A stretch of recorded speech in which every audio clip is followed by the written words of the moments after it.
Welcome to Comically Exposed. This is episode 21, and you're excited about it. I'm excited about it because my name is Gabbie, and I almost ran over the intro. Okay, fabulous co-host, what's your name? My name is Heather Nye. This is the podcast where we talk about comedy and OCD and how they overlap, which is why we have a fan favorite. I mean, mostly just favorite across the board. Stand-up comedian, musician, songstress, playwright, one-woman powerhouse, leader of a gang, and a librarian. And amazing. And amazing. And honestly, one of the most hilarious improvisers that I've ever worked with. And that's over Zoom, which is really effing saying something. So, Ege, back to the program. Yes. Hello. Yay! Thank you for having me back. I am only one of those things you listed, Gabbie, which is gang leader. But I told you that in confidence.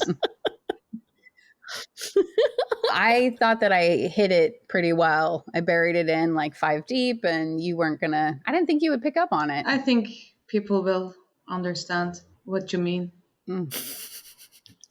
So if I go missing, I want this to be just everybody knows what happened, and it's on video. So I hate when people keep inviting me on their podcasts just so I can't kill them later.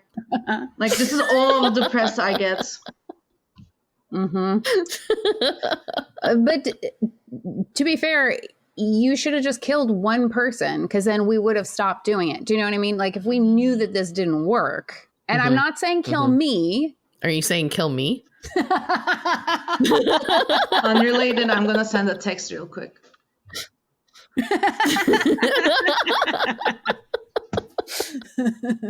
That looked exactly how you would order a hit. Beep, boop, beep, boop, beep, beep. And they're dead. They're gone. Yay. Okay, so we had you back on the podcast because 1, you're hilarious, 2, you're amazing, 3, you have OCD, and 4, because you're going to Edinburgh Fringe Fest. Is that the order that you say that in? Is it Fringe Fest, Edinburgh, or something? I don't Who know. knows? Nobody knows. Fringe Edinburgh Festival Fringe Edinburgh Festival Fringe. I heard a lot of different versions, but I say Edinburgh Fringe Festival because that makes the most sense to me. Yeah, it rolls off the tongue easier. Yeah. Okay, so we're going to plug it at the end of the show as well, but can you please plug your dates, where it's happening, the time, all that jazz? I will be performing my solo show, which is stand-up and musical comedy. I sing songs on the ukulele and I scream about mental health, being a woman in Turkey, dating men. And I will be doing a full run. Thank you for whispering that. In Fringe Festival. I don't want to trigger anyone. In the Fringe Festival. And from August 2nd to August 24th, I will be performing every night at Greenside at Riddles Court, which is my venue, at 8:45. And I would love it if people came to watch my show. I would love that too. In that vein, what is the name of your show, dude? Antidepressed. Yes. Yeah.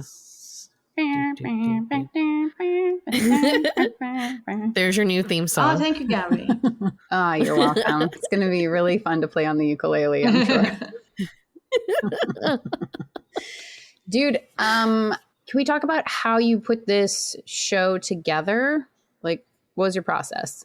I live my life. Horrible stuff happens to me. I talk about it on stage. If people laugh, I add it to the show. I realized all of my material since I started doing stand-up was kind of about being a woman in this very particular situation because I'm in Istanbul, Turkey. So it's like kind of Middle Eastern, kind of westernized. Some people are very particular about what they want women to be. And I am living also with a perfect little thing called OCD. So I have very cute obsessions and compulsions, and trying to hide them or living according to them, not realizing I was living according to them. So all of my material kind of works together. And so I one day wrote the order in which it would make sense and took out some stuff that wouldn't make sense for antidepressed. So there I have the show. Wow, that's great. This is very cool, man. Oh, I had questions while you were talking, and now You were so entranced. I really was. I was like, this is so cool. Yes. Can we talk about some of your cute obsessions and compulsions? Because they are so cute. So cute. Thank you for having me as the second time to promote the cuteness of contamination OCD. I have contamination OCD, which is like basically like you wash your hands a lot. If you touch something you think isn't safe or clean, you freak out. If a guest comes over into your house, you have to clean very rigorously after they leave. I can't tell how many times my couch has been wiped with detergent when nothing happened on it. That is so cute. I know, right? So cute. Yeah. I was like, it's so cute. Do you ever get the compulsion to clean like the couch, let's say, while the guest is still there and then just like hold it back? Of course. I'm counting. I'm like, when are they going to leave? First, I just want to lay down and watch Bravo at all times anyway. So why do I even have a guest in my home? Second, like I'm going to have to clean. So that's also more time away from Bravo. Right, because it's not like you can clean your house and just listen to Bravo. The amount of visual things that you are missing. Yeah, all the table flips, all the drink throwing. All the prostitution whore exclamations being slung about. I miss Bravo. Okay, when are we gonna I know, you're like, so are we wrapping up so that Yeah. So you can watch a little bit more Housewives. Thank you. Yeah. No, she watches one. She watches one housewife. housewife. You watch I one only watch housewife. Ramona Singer go around be racist. Yes. So hard to do. It's just a bunch of clips of Ramona Singer over and over and over again. You just like, you watch TV and then you put your hand over the screen and you plug your ears when it's not her. But then how do you know when she comes back on? That is my question. Yeah, that's why I have this search term, Ramona Worst Off. So I go to YouTube for compilations. So good. I also watch her Instagram. That's pretty bad too. Oh, I'd imagine so, because she's still on Instagram, huh? I guess. Oh, no. Are you saying that she is not the housewife you watch? She is. Okay. So we can totally cut this, but I know contamination issue comes up in TV and movies more often than the other OCDs. So my question to you is, what do you feel they get right? And what do you feel, or at least personally, that's not you being represented up there? Besides the fact that Tony Shalhoub does not have your gorgeous hair. Thank you. As Monk. I don't know. I don't think it's as clear cut as TV makes it seem.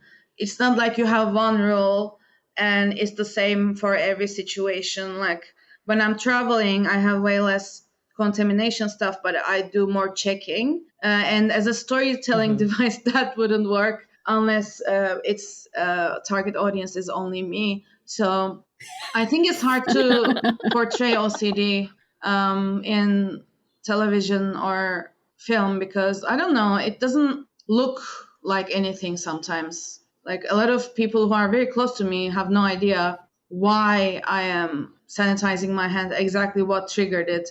They can be with me all day and they don't know what. Like the other day, I sanitized my hand and my friend was like, oh, it's because you shook hands with that guy, right? I was like, no, it's because I touched the side of my shoe. Ooh, always keep them guessing. Yeah.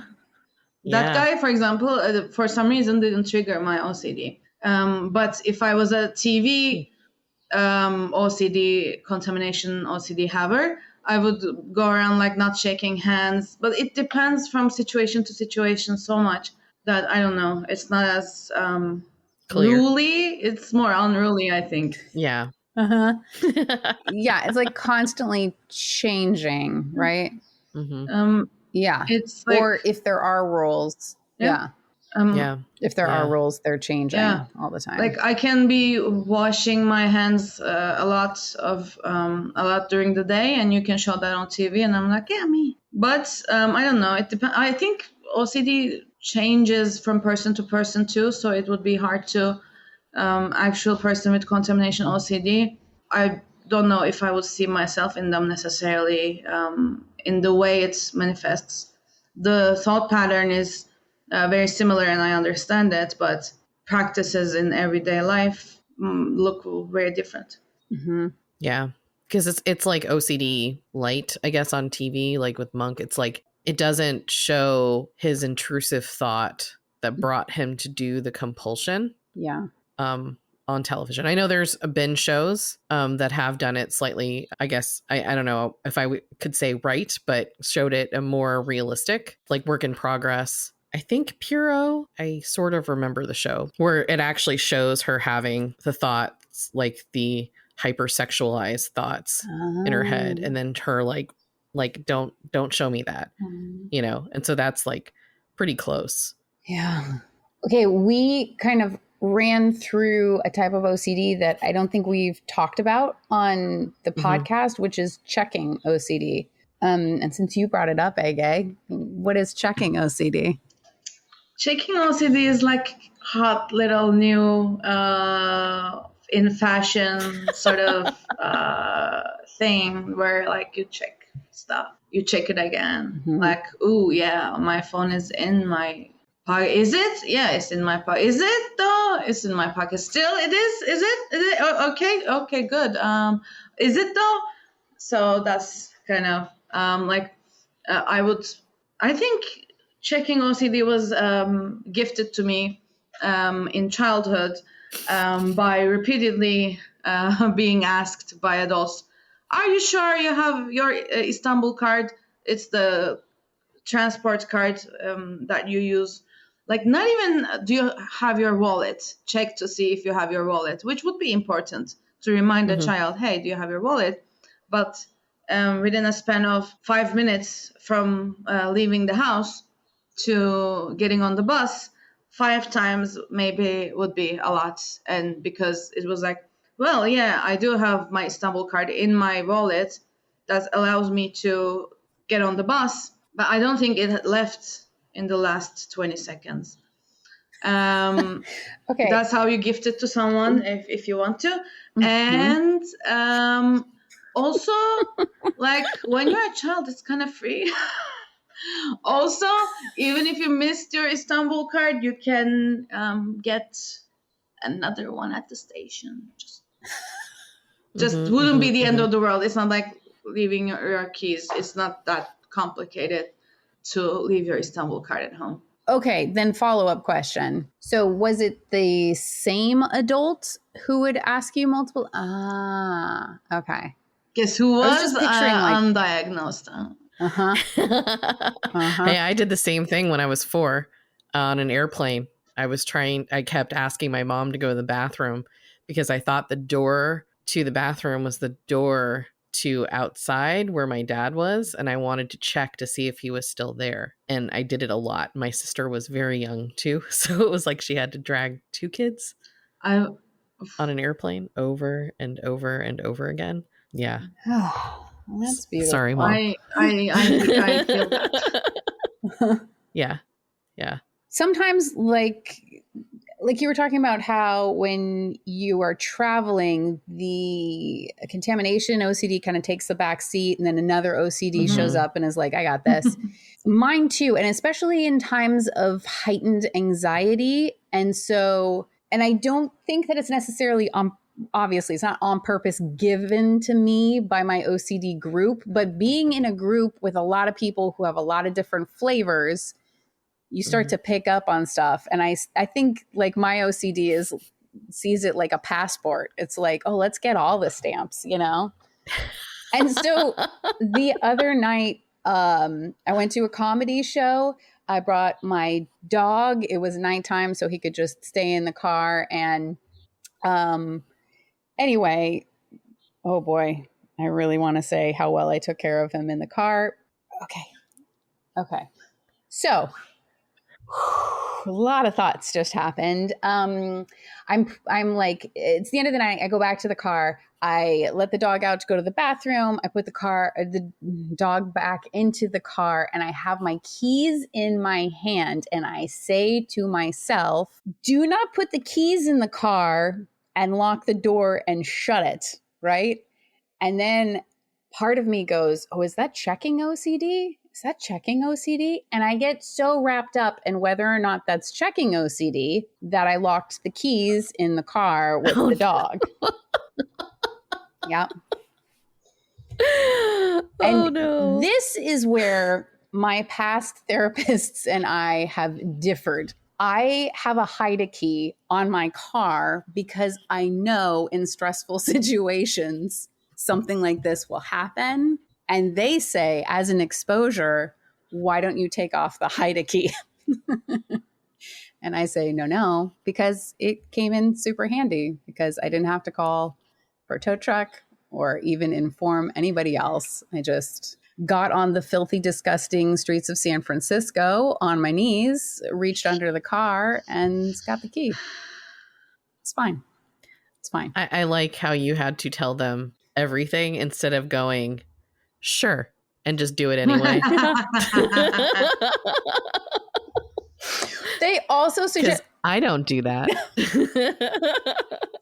you shine on your therapist when they like try and make a bit of a suggestion. Mm-hmm. Yeah, sure. You know what my favorite? Okay. Can we talk tactics with therapists for a second? My favorite tactic is they've hit on something that I really don't want to do, like say the hide a key, right? And then I use all of my improv and acting skill, and I'm like, oh yeah, I guess that would be kind of a good idea. I could totally do that. But I do have this question about socks. Can I ask you, if I wear the same sock all the time, is that something? And then they get distracted by the sock question, and then I'm home free. Mm-hmm. They know nothing. Yeah. What I do is... unfortunately, you go ahead. Sorry. No, unfortunately, my therapist calls me out on my shit too much because he has OCD as well. And so even on Monday when I had therapy, when I said sure, he goes, is that a yes or a sure? And I was like, shit. It's a shit. I know, he caught me. Switch therapists. That's the other tip. Just keep them coming and then they never get to know you. What were you going to say, Ege? Yeah, my two therapists that I dumped by running away.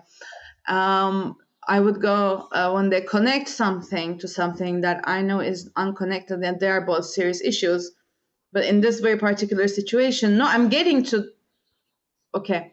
So I'm in that situation and the therapist is going, but what? And I'm like, and they're like, okay, you talk, I guess.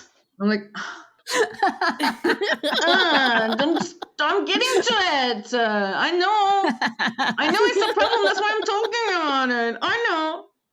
I know I'm unwell.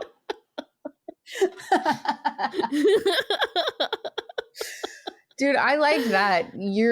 I like that. You're like, I know I'm unwell. And me, I'm like, don't look too close because everything's fine. I'm like, with the therapist, I'm like, I know I'm unwell, but not in the way you think. You don't get it. I'm unwell because of these things. You are trying to talk about this. What the fuck is that? I don't care about that. No. Therapist, man. And also... They're all crazy. They're out to get you. Yeah. Exactly. What a bunch of freaks. Yeah. They want to help me. Whatever. If they really cared, then they wouldn't accept money. They're essentially prostitutes. You know what? My therapist is my bartender. Is my nail artist. We talk about real stuff. Real stuff. Yeah. It's my tattoo guy, you know, he puts me in pain, but then I get through it, you know, together. It's so exposure. My therapist is my internalist doctor. I say, is this a thing? He goes, no, you're fine. I say, thank you. That's always good, especially, therapists or medical professionals who have no idea what OCD is. I mean, you could really fool those suckers. They're like, how are things? And you're like, dude, great. Yeah. I'm not having 12 conversations in my head as you're having a conversation with me in which I try and gauge like my tone and mannerisms and everything so as not to arouse suspicion in any way. So we're good. When I go to a normal doctor, I'm like, for an OCD thing that I have about my health, I'm like, okay, so if it's not this, but I have this, would it be that? Like, what would it, if this happened, then would it turn into that? If I do that, would that start? That's not a thing right now, I know, but would it? The doctors are like, yes, no, yes, maybe, I don't know. And they're like, no, you don't have this thing you're worried about. You do have this other thing you had no idea you had, but tests show. I'm like, it's fine, whatever. I didn't Google it. I didn't look it up. I don't know how terrible that is. I'm just getting it from the doctor saying like, oh, you take this medication for this many weeks and you're clear. I'm like, okay, cool. No big deal. I'm cool You're with like, diseases but like can we that. get back to the logic train? Yeah. Like, I'm a cool patient. I don't care about what I have. I'm sure the medicine will take care of it. But what if I did this and this happened? And look, I did have this one thing once, 10 years ago. Would it be connected to that? Are you sure? Are you sure? Oh, God. It's too real, man. For all the things that OCD is like wildly different from person to person and moment to moment, there are some commonalities that it's just like, yeah, okay. Yeah, I have that. Yep. Okay. You have to be constantly reminded. Because that's the other thing, right? Classic OCD stuff is asking whether or not you have OCD. So do I have enough OCD? Do I have enough OCD? Mine, my initial one was, I'm really sorry for taking up your time because I'm probably just doing this for attention and I'm sure I don't have OCD. And then the therapist turning and being like, your textbook. And I'm like, no. I'm like, I'm fine, but I've been in bed for 12 hours. I'm like, yeah, I'm in bed, but I'm fine in bed. I like laying in bed and not doing anything in a depressed state because I'm fine. And when I go to a new therapist, I'm like, so I have been diagnosed with this, but like I'm open to your interpretation if you say it's not. And they're like, okay, let's treat you for that.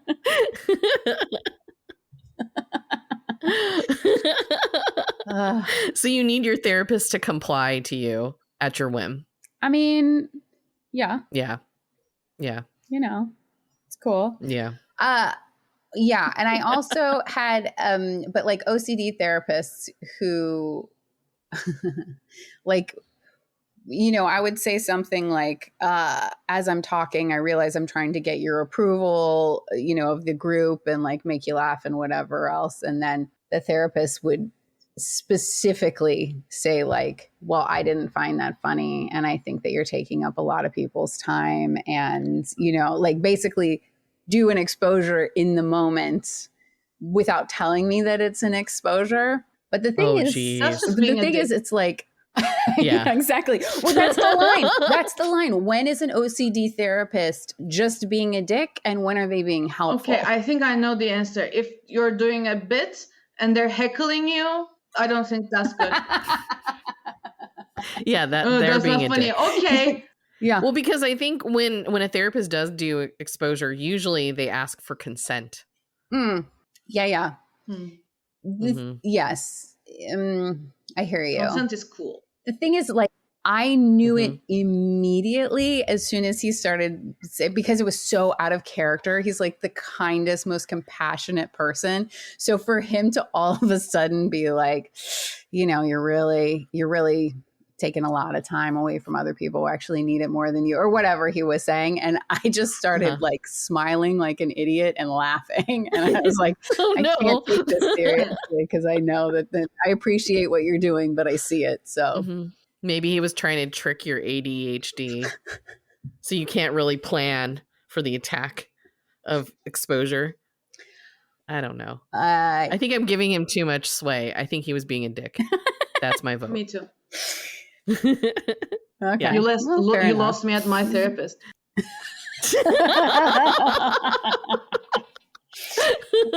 Well, listen, I'm not a bootstraps girl like you. I'm not just out here independently treating myself, making it work, looking amazing, putting on a one-woman show, heading to Scotland. You know what I mean? Yeah, I need to start therapy again. It's so hard to find a new therapist. It takes... And then you invest your time in someone and you start like actually making progress, and then something fundamentally terrible they reveal about their worldview, and you're like, I can't let this person treat me. Yeah. Oh my God, that's well. And you've had the fill of bad therapists. By the way, I mean, after our last talk, I was like, holy crap. Okay, talking about it, I do, if I was hearing another person say this, I would be like, oh, okay, they're probably just like saying that because they probably think that, but they're probably blaming the therapist and running away from therapy. Stupid, I know better. But it's truly fucked up shit that was done by some therapists. Did I tell you about the one that suggested that all disorders were just from being immoral? Yeah. I love I love that. That's the old religious. Like, yeah, no. So I just wanted to confirm with you, even though I don't want to do reassurance, but I just want to say I did not hear that at all in terms of you saying that you had bad therapy experiences as being a cop-out, if that's what you meant, because I don't think it was at all. I think you had bad experiences and haven't found a person that's really able to give you the care that you need, other than giving you some random bullshit. Thank you, but you're a better person than me, because when I heard myself saying, whenever you go to a therapist, you invest your time, and right when you're starting to make progress, you have to leave them. It did sound a little bit like that. But no, the second time I had to leave a therapist, I still am not able to talk about it. But when I talk about it, it's going to be on this podcast, I hope, if I'm invited back. And I'm ready to tell you what that woman did to me. Oh, Jesus Christ. Just give me a name. I'll take care of it. Yeah. You'll never hear from her ever again. I didn't think about this. Yeah. Oh, yeah. I need my phone, too. We're all going to put out a hit.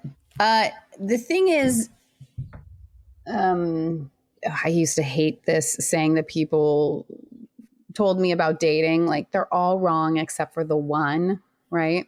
But it's kind of like that with therapists too. It's like they're all wrong. Well, I get there's a lot out there that are good, but I just want to say, man, I've had some great, even OCD therapists that were great, but then she went on sabbatical after 6 months, right? And then I had to try a new one. She fucking sucked. And then I finally found a good one through NoCD. And I honestly had like 2.5 years of like great work, doing awesome, fantastic. And then NoCD was like, we don't accept your insurance anymore. And it's like, cool. So I hear ya. But also sometimes therapists are really shitty people. Like when you were talking about the morality one, I was like, oh, that's fun when your therapist has religious scrupulosity, which is a form of OCD, and it's apparently undiagnosed and they don't realize it. And they're just putting their own OCD onto you, much like an adult did when asking if you have your Istanbul card. I did. I always did. And today... But did you check? I did. Now I want to check if I have it. But then I will have to wash my hands because it's dirty. When I'm walking to the subway and I need my Istanbul card, sometimes I take out my keys. And when I'm coming home and I need my keys, sometimes I take out my Istanbul card because it's just like no thought behind it. It's just the two things I had to check. Mm-hmm. Yeah. 1, 2, 1, 2, 1, 2. Yeah. So fun. OCD is just fun. Can you imagine like what you would do with all the energy that you wouldn't have to expend if you didn't have OCD? Like sometimes I think I could run countries, you know? I would probably watch more Bravo. Oh, well, see, at least you're doing something productive with your time. Oh, I was going to say too, like the whole being depressed but stuck in the bed and you're like, everything's fine as long as I don't move, I don't breathe too deeply and whatever. It's like being injured but not wanting to like do anything about it. And you're like, yeah, man, as long as I just hold very, very still and keep it in this weird 90-degree angle, we're good. So please continue with your day because I'm fine. And then you realize that it is painful to leave the house and to talk to people on the phone or in person or get in a car to go anywhere, even with your loved ones. And you're like, maybe something should change, you know? All been there. Yeah. That just brought down the energy in the room so hard. I want a blanket right now. Get a clean one. You're referring to the gray mattress. Mm-hmm. Mm-hmm. For the listener, I encountered a gray mattress. It was supposed to be white. It wasn't supposed to be the color gray. And I realized this after I slept on the mattress and I tried to change the sheets. And turns out there are no other sheets to change. But I saw the mattress and it was very gray and so many stains of unknown origin. I'm hoping blood. I don't want. That would be the best case scenario, I think. And and I survived. I did it. I didn't like burn my back washing. It's good. Even when I learned that the mattress came with the apartment, I was like, God, I forgot about that. I was like, yeah, okay. I blocked that out. Even when I learned that the pillows came with the apartment too. Oh God! Oh no! I know. No. But I survived. I'm literally here. I'm here. It happened to me. Like, and I'm stronger. Like, it was exposure therapy by accident. Like, yeah, bring that therapist over, Gabbie. I can take on anything. I've been threatened by a disgusting mattress. I can be heckled by a therapist. I'm gonna side with Heather on this one. The pillows are worse. I know. And as somebody who doesn't explicitly have contamination, I am so impressed with you, dude. Yeah. How? Like that gave me full body like chills, like goose pimples, all the hair standing on end. Mm-hmm. Yeah. I Wow. know. I'm just taking that all in because now it's making me think about hotels. Right? Yeah, I see. That's why I'm more comfortable when traveling because I don't see the mattress. I don't see how stained it is. I don't see. I don't have to think about that. I'm just like staying still. I know it's the hotel, but it's probably terrible. But as I know, I'm never gonna be like in a completely perfectly clean, safe place. As I'm traveling all day, my OCD contamination thing is like less because I don't have anywhere clean to go to anyway. There's no safe like harbor. when I'm taking a shower, you may as well enjoy it. I'm taking a shower in a hotel bath. I don't know how they cleaned it. Spit in a rag, you know, just yeah, yep, rub. Oh. I'm going to stay in a dorm room in Edinburgh and share a bathroom. Oh, that's right, dude. Oh, okay. What are your thoughts, feelings? What's going on? I don't know what to do.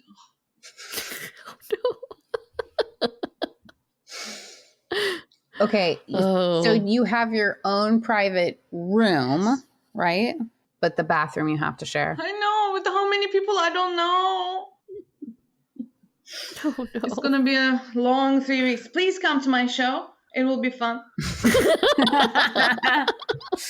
and heckle about like, hey, Ege, how's the toilet situation at your dorm room going? I'm sharing a bathroom with strangers for this. If people don't show up, it's going to be a tragedy. Like like the Titanic. Yeah. I would say bigger. Yeah. Because they have lifeboats. Yeah. I won't have. For some of them. Yeah, but those they had floating doors and stuff. Yeah. I won't have like the exactly. rolling nylon thing over the seats probably. Yeah. I would say probably like all the world wars combined might get close to the level of tragedy. Yeah. But probably not. Yeah, but that's not cool. So, some of them were bad. No. Some of them. Okay, please, let's go through which parts were bad. Okay. Look, I don't love war. I don't want to get political here, but like wars are bad. Like I get triggered when people say I'm a social justice warrior because I hate war. I'm against all forms of violence, including violent self-compassion, which is should be a thing. I think we should start something. Violent self-compassion. I love you. I love you, you fucking bitch. I love myself so goddamn much. You get cute aggression against yourself. Oh yeah. This is good. I think there needs to be new forms of OCD. You know what I mean? Like let's branch out. Let's make some money. Let's make this happen. Yeah. Are you thinking about them now? That's other types of OCD that haven't been discovered yet? Ooh, what about actually I was really trying to find other types of OCD.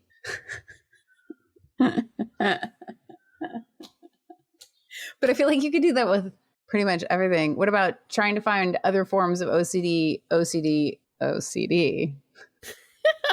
Yeah. That's what I'm talking about. Yeah. That's why we improvise. Yes, and. Yes, and. Let me just repeat verbatim exactly what you said. Heighten. Uh-huh. Yes. Heighten or go horizontal, take a nap, get depressed, put them blankets on again, you know? Calm down. Take it sleazy. Well, my psychiatrist again reminded me as soon as I asked the question if it's OCD, it is. Yep. I love OCD. Those ones. I love those little like hooks. Like, you're like, oh. Yep. All right. Because to me, it's like I have this whole thing working out, you know, going, it's maybe this and then this and then that. And then this happened and then whatever. And he's like, yeah, you said it the first time. Is it OCD? It is. It's like, then it's done. like you're like, no questions. I have a whole PowerPoint presentation. I've got charts. I got maps. Yeah. I brought beverages. I'm good at those. Yeah. Yes. Yeah. Yeah. And then they cut you off at the pass and you're like, no, I had like a whole bit. I had a whole thing I was going to do. I know. I planned it. I practiced. I was expecting you, the therapist, to stand up at the end and just slow clap in amazement. You solved OCD. Yeah, exactly. You have thought your way out of a thinking problem, my friend, and that is... It's going to happen someday, possible. And we will celebrate. Yeah, it will. It totally will. One of us one day is going to do that, achieve that, think their way out of it. It might be any one of us. I feel it could be. My immediate thought when you said that was like, oh, I'll figure it out. And then that'll be my last breath. I won't be able to tell anybody about how I did it. All you have to do is.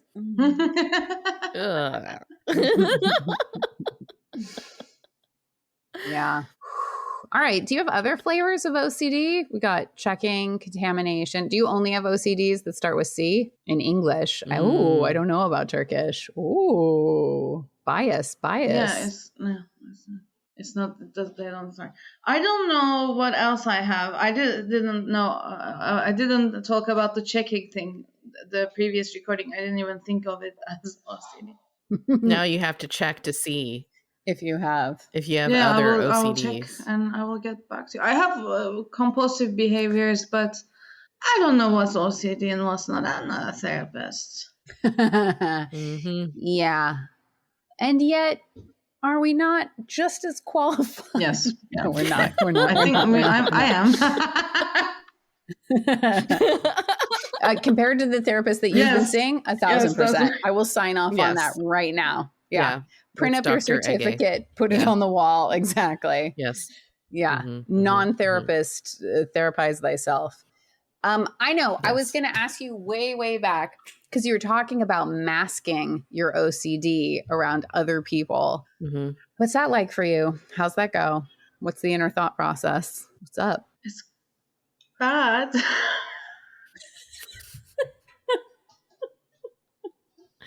Yeah, I mean, well, and that's all the time we have. You. No, I'm sorry. That was. I don't know I don't know. It's bad. Okay. Let me ask more questions then. Is it hard for you to stay in the moment around people if like the obsessive or compulsive thoughts are? Yeah. I have to do the compulsion to get back into it because then I'm in my head and I'm like. I don't know, but with some people it's easier. I don't hide it. They don't know the thought patterns behind it. They just know that I have OCD. And like some things I do just non-compulsively, they think it's OCD, which is really cute. I was like, oh no, that's just being a person. It's just my quirky self. Yeah. And others are OCD and I don't know. Some people I don't have to hide a lot, which is easier. But if I'm outside with a group of people, then I have to take care of the compulsion and get back into the social mindset. That's why it's hard to be with people all day because you're like always navigating so much stuff. Yeah. My social battery runs really low, really fast. Yeah. Mm-hmm. That's so real. That is real. Yeah. That's, again, the amount of energy we would have if we didn't have to just the masking, that. What are your compulsive behaviors like around other people? Is it mostly hand sanitizer or is it, I'm just trying to find somebody else who touches things in threes. And I swear I'm going to find somebody. No, not threes. It's sevens. No. Okay, cool. Another a friend gifted another thing to me. They said when someone touches me, I don't like their energy. When someone touches me, I touch them right back to give the energy back. Wow. And I haven't started it, but it makes so much sense to me. Yes, totally. God, I fucking hate that. Oh. Yeah, and to all the listeners, I am gifting this to you. Yes. This is like there's going to be... This is like what's the horror movie where you like, the more you have it, Ring, I don't know, the tape, I don't know movies. Okay. Oh, yeah, I don't either. I can't watch horror movies because I'm like, it's you send already... it to someone and they die in 7 days. So you... Does it save you if you send it to somebody else? Yes, or it's just like you have to do it and you're going to die anyway? I think so. And this is a version where we don't get rid of it, but we just add more. Yeah, it's like, literal contamination is what we're spreading. It's a contamination of minds into OCD. But I just am now thinking of all these unsuspecting, awful people in the world who are just like, put their hand on your shoulder in just an unpleasant manner and are just like, I'm going to need you to like move 3 feet to the left. And like, can you not do that so much? And then just, turn around, tap them real quick once they remove the hand. And just like an army of people, just, we're all just touching people back. Yeah, exactly. Does it have to be a quick tap back? I'm asking for a friend. Okay. Yeah, it has to be. Like they touch you right back. You don't take the energy right back. Yeah. It's like discharging. Like if you have too much static electricity, you just touch some metal 3 times. It's fine. It's not a thing. It's going to be, no, that's fine. That's fine. I was like, how am I supposed to touch people like over the Zoom? And then I'm like, Gabbie, they haven't touched you. So you don't need to touch them back. Yes. You're going to try to solve that issue. And How do I touch people? Yeah, exactly. Gabbie, if it makes you feel better, I do feel touched by you. Good. Hold on. I got to make it. It's done. It's done. Honestly, though. Oh, sorry. Go ahead, please. It was something different. Yeah. Okay. Honestly, though, in aqua aerobics, there is a new person, and I want to announce at the beginning of every aqua aerobics class and be like, the rule is you stay in your freaking place and you do your exercise. Nobody's just out here at a regular aerobics class just like getting all up in somebody else's personal space. Find it, stick it, stay, work out, all the things. But this woman floating freaking everywhere. And then I find out she's just got her aqua aerobics instructor's license. And I'm like, oh, well, that's a nightmare. But anyway, so during one exercise, her hand barely grazed mine. And I had to fight everything in my body not to physically punch her. It was an overwhelming feeling. And I am not a violent person, but I just was like, I'd had it. Okay. So anyway. I'm on your side if you punch her. Cool. But but that was the question. Like, is the punch back, is that discharging the energy back? You know what I'm saying? Like she touched me and now my touch back is just a real quick, like so fast. Look, if you want to assault elderly people at aerobics, it's up to you. Yeah. It's between me and the almighties that I don't believe in. So we're good. We're good. Elder abuse is so fun when it's in water. I think aquarobics is the problem here because if you exercise with maybe younger people, they would be able to stay in their flight. I know, but this woman was relatively younger. Like I'm putting her at like a late 50s. 80, okay. Yeah, seriously. Seriously. One of the women suggested a comedy show and I was like, okay, cool. So I brought my like slightly younger friend to go with me and we get there and she's like, everybody here has white hair. And I'm like, oh, right. If you recommended a show by a 70-plus-year-old, then the audience is going to be, I did a show like that. It's your scene. Did you really? Yes, like 60-plus audience. And I was like, hi, OCD and stuff. The ukulele, I'm going to play it now. Can you hear it? Oh, I hope that you asked multiple times during the set. Can you hear this? Does everybody turn them on? Turn on the hearing aids. Mm-hmm. I do want to kick that woman.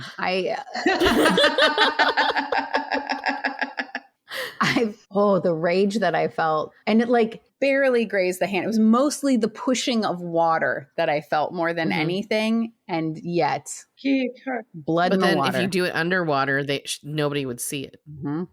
Yeah. If an elderly woman next to me cries out in pain and I'm literally the closest person to her because she will not give me personal space. And then I just point at the 91-year-old behind me and go, he did it. Well, he deserves it. I know he does. I know about him. Yeah. So real quick for everybody, I have a buddy in aqua aerobics who's 91 years old who asks me questions about physics and astronomy, and it's great. We chat and it's so much fun. Tells me about his life, blah, blah, blah. But then the other day I turned around and I said, hey man, please let me know if I'm getting too much in your space, because again, we had new people in the class and they were just all over the place, just crowding. And he says, oh, I think I'd actually really enjoy it if you were in my lap. Blech. Yeah. Bro, we talk about your wife all the time. You're 91 years old. I thought we were buddies. Gross. But like, is he hot?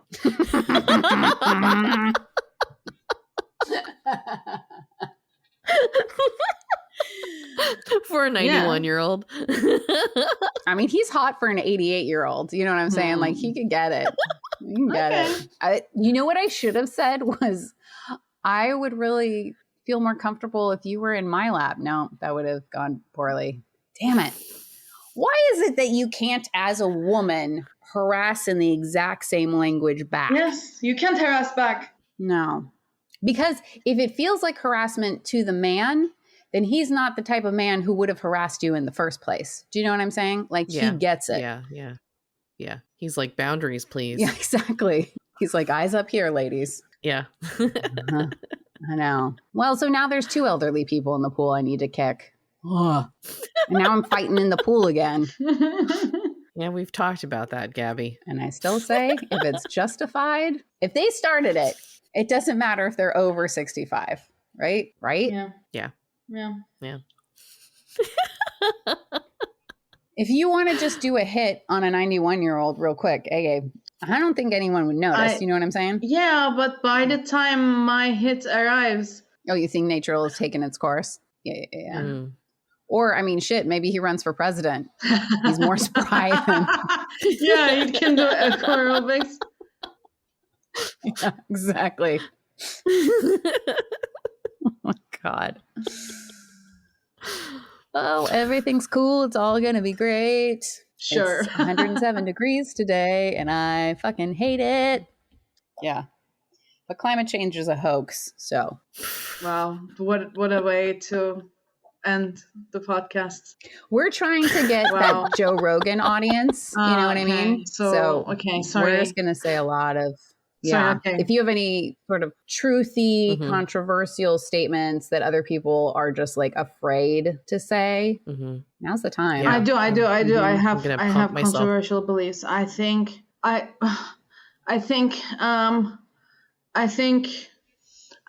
Chapel Roan is an industry plant. Ooh, shots fired, bro. Wow. I kind of think she sounds like she went to a lot of summer camp, and I think her songs are super catchy, but maybe I just haven't heard the one yet. That's what they want you to think. That she's built by AI. I think they want us to think she's not built by AI. Or she's a more advanced They're AI. confusing us, man. You see what they're doing right now? They're pitting us against each other. It's like, you think she's AI. I think she's a robot. You think she's a Republican plant. She's literally a fern that votes Republican. She's a Republican plant. I'll be here all the week. Oh, there we go. The plant? Yep. Oh, Chapel. Yeah. At least it's green. Parent. She old enough? I don't know. How old is she? Nobody Google it. Let's just speculate wildly. I'm guessing 91. Ooh, that was my number. That was my number. That's why we're co-hosts. There we go. Yeah. Yes. Yeah. It is the end of the podcast. Congratulations. Ege, will you please say one more time all the things? Yes. I will be in Edinburgh, Scotland for the Fringe Festival all summer, all of August. I have shows at Greenside at Riddles Court, August 2nd to 10, 12 to 17, 19 to 24, every night at 8:45. Antidepressed, stand-up, musical comedy. If you're there, please come. Yeah, please do. Yay. Yay. Thanks so much for having me. Dude, absolute pleasure. Yeah. Thank you for putting up with the time difference and waking up early and getting on here with us. A pleasure. And all the technical things that had to be done. Oh, wait, I wasn't recording. Oh. Do we start over? That is Third time's the charm. Man. Yeah, and watch Gabbie melt further into her seat. I would put Bunny in my place. I would be like,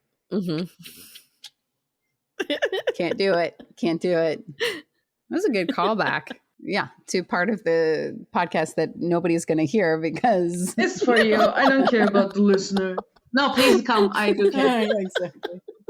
Yeah, seriously, go see Ege at the Fringe Fest. And if not at the Fringe Fest, then go to Istanbul and go to one of her many shows. The dating show, which sounds like it's going gangbusters. Mm-hmm.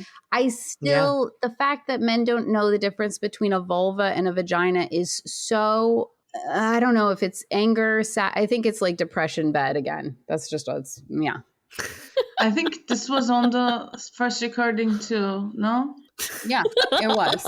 It was. I do a dating show. Men don't know what's the difference between a vagina and a vulva. And when I ask how often do they change their sheets, they say, you have to change? So this is the kind of men available at Mingle Mania last Sunday of every month at Aylak, Kadıköy, Istanbul. If you want to find a match, I ask the right questions. Yeah, you do. You do. You do. I mean, honestly, it's like, did you guys ever watch that show Singled Out with Chris Hardwick and Jenny McCarthy? Anyway, late 90s, early, doesn't matter, dating myself. So it was like a shit ton of like dudes and one lady or vice versa. And they would ask a question and then the dudes would like take a step forward if their answer was like affirmative or whatever. And I just feel like every dude would be eliminated just as soon as you asked either of those questions. And they would be like, okay, let's reset. Yeah. There was because you can find your love on TV, right? I think there's been plenty of shows. Yeah. Yeah. I think Love is Blind is an excellent example. Hello. We're done.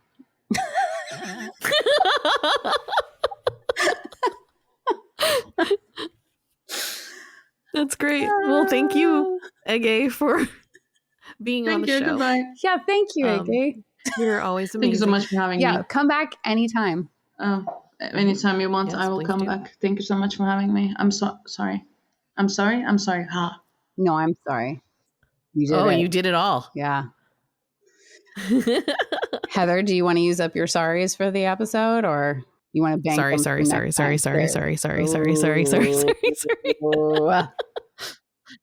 I'm a rebel. I'm doing all of them. All of them for the whole world. That's good. It's for every woman. The fact that a man doesn't know the difference between a vulva and a vagina, but we have to apologize for just taking up any space, is where I want to leave our listeners. I love you all. I love you. Thank you. Thank you, Ege. Thank you, Heather. Thank you, listeners. Thank you, Gabbie. Bye-bye. Bye.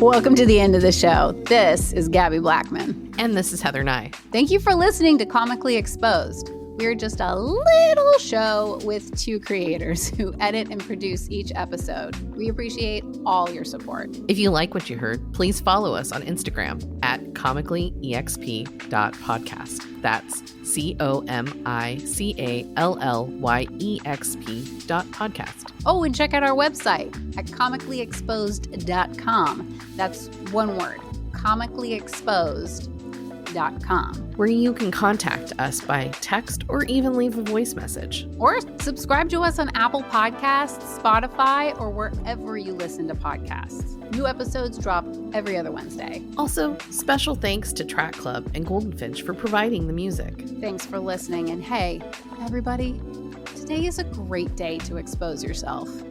Okay, until next time. In your face, Miriam.